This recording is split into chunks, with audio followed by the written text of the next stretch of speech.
On the 8th of March, 2026, the Iranian television announced the name of the new supreme leader of Iran. Not a general, and not Ayatollah marhum. Rather, a man who lived 20 years in the shadows, without an official position, without public appearances, and yet he was the strongest man in Iran after his father.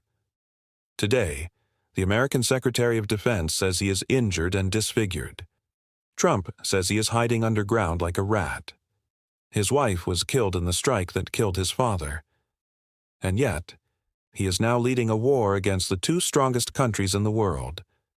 So, who is Mojtaba Khamenei? How did he reach the top? And is he really the one making the decisions?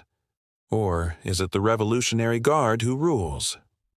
Welcome to you all. Mojtaba Khamenei, born in September 1966 in the city of Mashhad, the second son of Ali Khamenei. He grew up while his father was rising in power, from a cleric to president of the Republic, then to supreme leader in 1989. In the year 1987, and Mojtaba had not yet turned 18. He joined the Revolutionary Guard and fought in the final months of the Iran-Iraq War.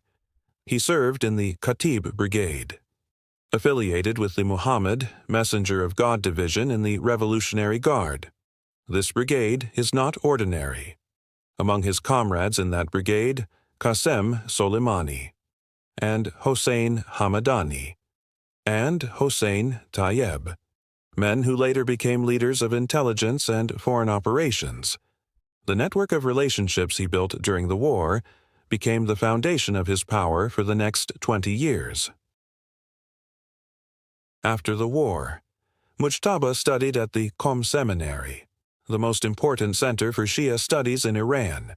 He was taught by the most hardline religious men, but Mojtaba did not settle for the turban. He entered the office of the supreme leader, not as an employee, but as a gatekeeper.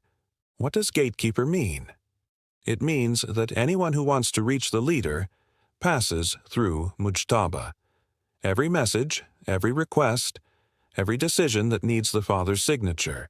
A leaked American diplomatic cable through WikiLeaks in 2007 described Mojtaba as the only way to reach Khamenei. Without an official position, he became stronger than any minister. In the year 2005, the name Mojtaba appeared publicly for the first time. A little-known candidate named Mahmoud Ahmadinejad unexpectedly won the presidency.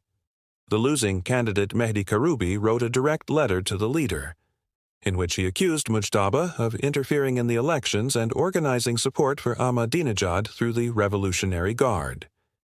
In the year 2009, the scenario repeated itself. Ahmadinejad won again with results that raised doubts.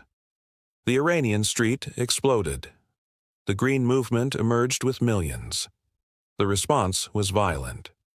Suppression by the Revolutionary Guard and besiege. Mass arrests. Reports indicated that Mojtaba was coordinating directly with the security apparatuses. In the year 2022, after the murder of Mahsa Amini, the protesters shouted in the streets, "Mojtaba, you are a leader. I mean, Mojtaba. Die and never see leadership again." If you reach this point, press like, because what you are about to hear now is the most dangerous part. The 28th of February, 2026. American and Israeli strikes target the Iranian leadership. Ali Khamenei is killed, and with him the wife of Mojtaba. Zahra Haddad Adil is killed, and his sister and his brother-in-law. Mojtaba himself was injured, especially in his legs. But the Revolutionary Guard did not wait. They pressured the Assembly of Experts to elect Mojtaba immediately. A member of the Assembly said that the candidate was chosen based on Khamenei's criterion: to be hated by the enemy. And indeed, Trump had said that Mojtaba was an unacceptable choice for him. And this is exactly what convinced the Assembly to choose him. On the 8th of March, a supreme leader was announced. For the first time in the history of the Islamic Republic, the position transfers from father to son. In a state that was originally established to abolish the monarchy. And now, the most dangerous question. Is Mojtaba really the one in control? Or is it the Revolutionary Guard that placed him and is the one pulling the strings? Analysts are divided. One team believes that Mojtaba is a strong man due to his personal connections. 20 years of building networks, from war to the stronghold to the advisor's office. Another team sees him as merely a facade, created by the Revolutionary Guard to ensure the regime's continuity, and the real decisions are made in the operations rooms, not in the advisor's office. The truth may lie somewhere in between. Mojtaba needs the Guard to stay in power, and the Guard needs Mojtaba to lend religious legitimacy to its decisions. It is a relationship of mutual interests, and not a true leadership relationship. In the wars of the Middle East, it doesn't always matter who sits on the chair, but rather who stands behind it. Mojtaba Khamenei may be the supreme leader, but the real question is not who rules, but how long will his rule last? A wounded man, in a country under bombardment, leading a war against the two strongest armies in the world. This is not ordinary leadership. It is leadership of survival. In the upcoming video, we will reveal the outcome of 2 weeks of war, 500 rockets and 2,000 drones. What has Iran actually achieved? Subscribe so you don't miss out. Share this video with those who care.